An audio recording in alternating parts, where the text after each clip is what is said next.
And finally, Kenya's military chief was killed in a helicopter crash in the country's northwest. General Francis Ogolla was among the 10 military personnel who lost their lives in the deadly crash. Kenyan President William Ruto has called his death a personal loss. The East African country is now observing 3 days of national mourning. Our next report gets you the details. A deadly helicopter crash has shaken the East African country of Kenya. It has killed 10 people, including the country's military chief, General Francis Ogolla. Announcing the tragedy, Kenyan President William Ruto said that only 2 soldiers survived the crash. I am deeply saddened to announce the passing on of General Francis Omondi Ogolla, the Chief of the Kenya Defense Forces. Together with him in the crash were 11 other gallant military personnel, 9 who also passed on with him, and 2 survivors. According to Ruto, the military chopper came down just minutes after taking off from the West Pokot County. It had caught fire in a remote area near the border with Uganda. Ogolla and his entourage were on a mission to reopen some schools in Kenya's troubled western region, which has been witnessing frequent attacks by local bandits and cattle rustlers. The Kenyan president has declared 3 days of national mourning with official flags to fly at half-mast. He said that the Kenyan Air Force has launched a probe to establish the cause of the crash. In the meantime, officials have transported the bodies of the victims to Nairobi.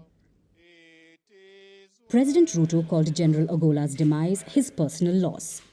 He was appointed the chief of the defense forces in April last year. In the words of President Ruto, he was one of the most gallant generals of Kenya. It is a tragic moment for the Kenya Defense Forces fraternity,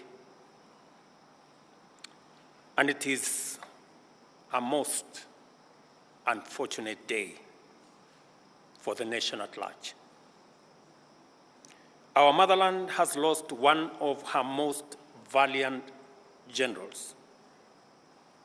We have also lost gallant officers, servicemen, and women. The 61-year-old was married, a father of 2, and a trained fighter pilot. He previously served as the chief of Kenyan Air Force.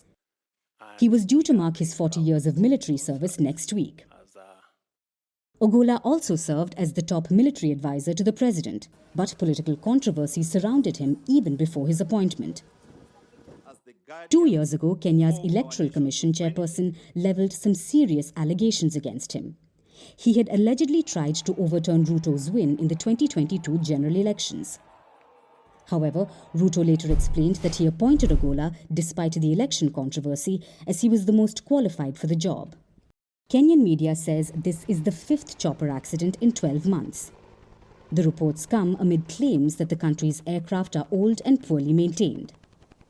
President Ruto said Ogolla and his associates left Nairobi on a Huey helicopter. It was developed in the 1950s and widely used by the US military during the Vietnam War. Nevertheless, the reason behind the crash will only be known once the investigation is complete.